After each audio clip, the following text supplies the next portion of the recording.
Meadowlands by Thomas Yazurski, a wetland survival story.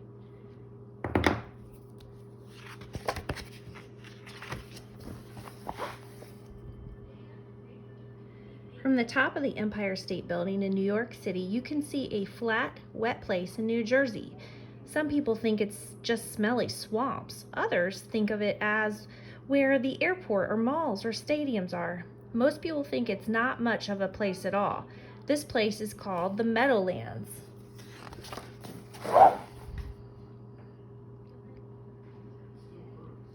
The Meadowlands is an estuary where the Hackensack River empties into Newark Bay. Much of it is wetlands with a mix of freshwater and salt water soaking the spongy ground. When the Atlantic Ocean tide comes in, parts of the wetlands are underwater. Hundreds of years ago, the Meadowlands was 20,000 acres of marshes, swamps, and bogs that were home to many different plants and animals. Humans lived there too. The wetlands supported the Lenape for thousands of years. They built wigwams on the surrounding dry upland. They fished in canoes with nets. They dug oysters out of the ground. With bows and arrows, they hunted ducks, rabbits, and other animals. They gathered many kinds of nuts, roots, and berries.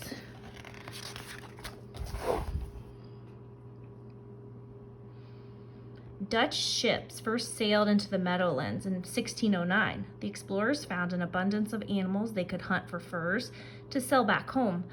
They looked at the Lenape as ideal trading partners. Settlers saw the cedar swamps and meadows as good for lumbering and farming. Soon fences and farmhouses speckled the surrounding hillsides.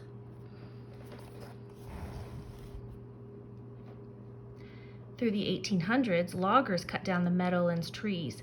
Farmers dug ditches to drain the land of excess water and filled marshes with dirt to add to their property. They laid wood-planked roads through the Meadowlands to get to New York-bound ferries. Many Lenape died of diseases brought by the European settlers, and the rest were forced to move away.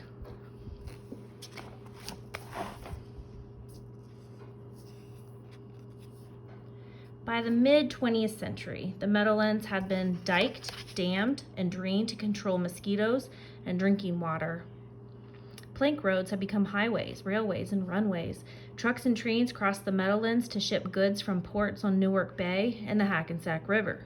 More and more people came to New York City by car on the highways and by plane through Newark Airport. Industries dug into the wetlands to be close to the rivers and rails that brought raw materials in and delivered finished products to customers. They set up factories there to build new inventions. Their refineries turned oil into gasoline and plastic. Power plants burned coal to generate electricity. Laboratories created chemicals to flavor our food and color our clothes.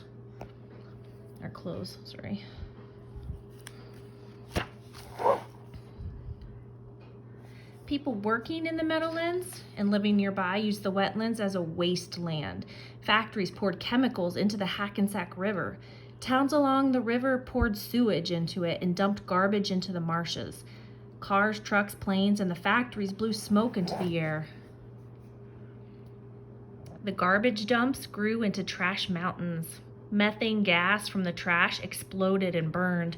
Creeks turned poisonous, and the wind smelled like paint. Fish and birds fled to find better places to live. Plants withered.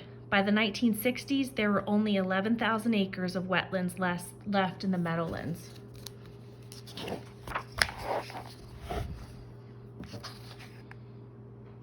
The Meadowlands had deteriorated into one of the worst places in America, and it was giving New Jersey a bad reputation.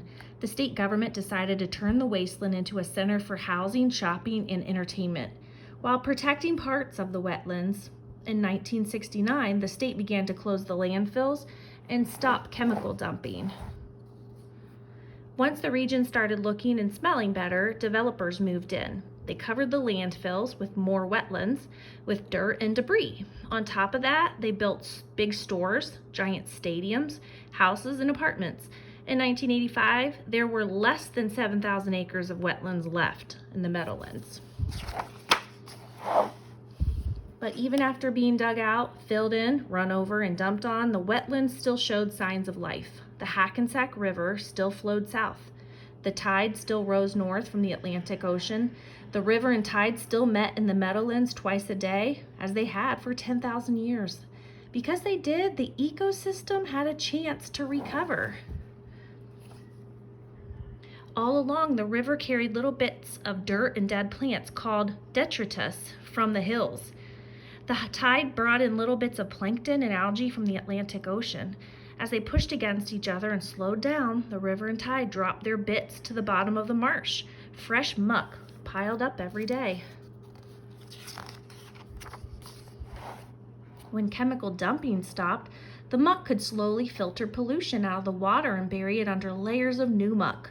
Nutrients in the new muck could then feed seeds carried by the river, tide, and wind.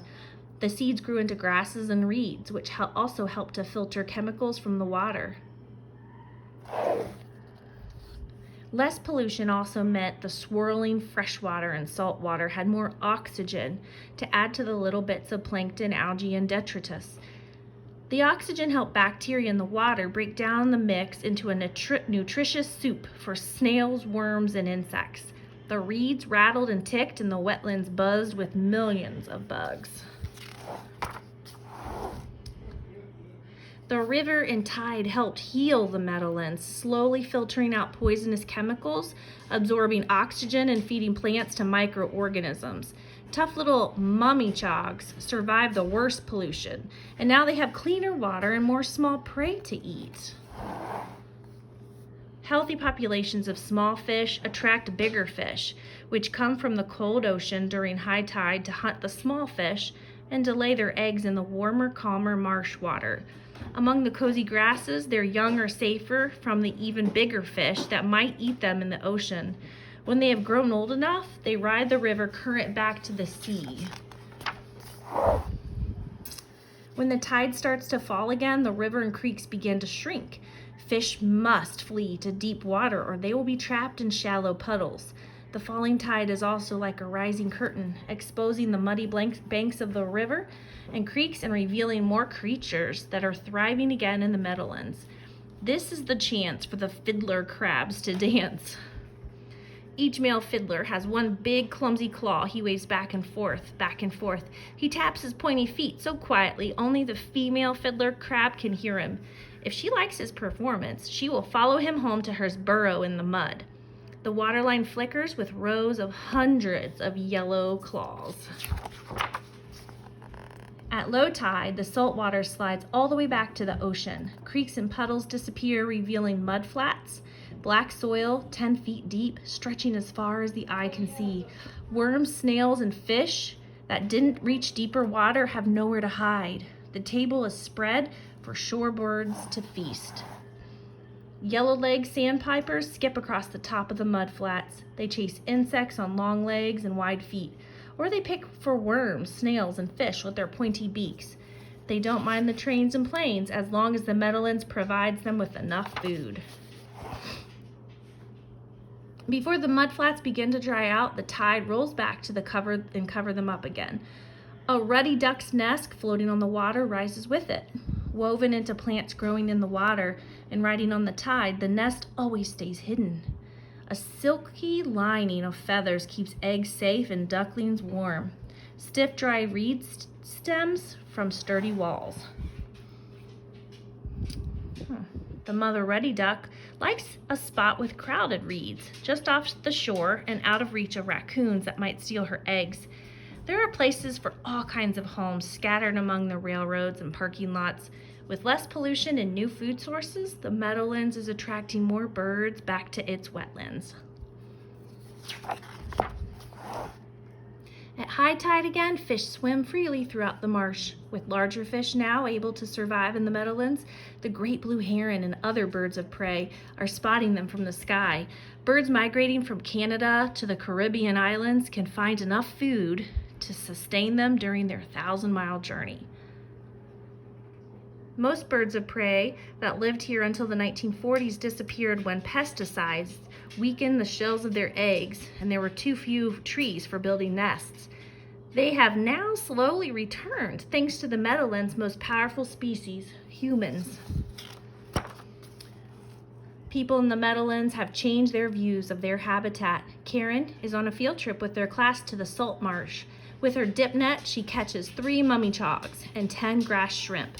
She learns that the variety of life in a salt marsh supports the world's fish and birds. She learns that marsh algae and plants clean water and add oxygen to the air for humans.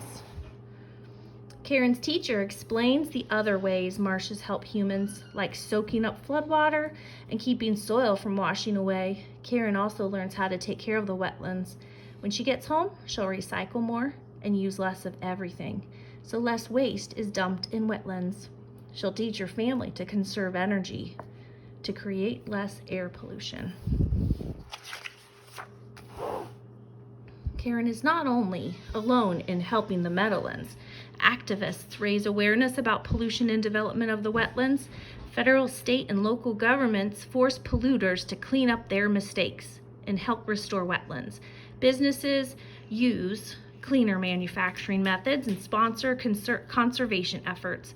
Volunteers clean up garbage and create friendly places for animals, like nest boxes, to attract them back to the marsh. In July 2007, for the first time in 50 years, a young osprey, a bird of prey, leaped out and took flight from a nest its parents had built in the Meadowlands. If a fragile family of ospreys can survive among these reeds and highways, other creatures can return and survive too. The Meadowlands is recovering, and it's inspiring people in urban wetlands all over the world to look for hope in this flat, wet, beautiful place.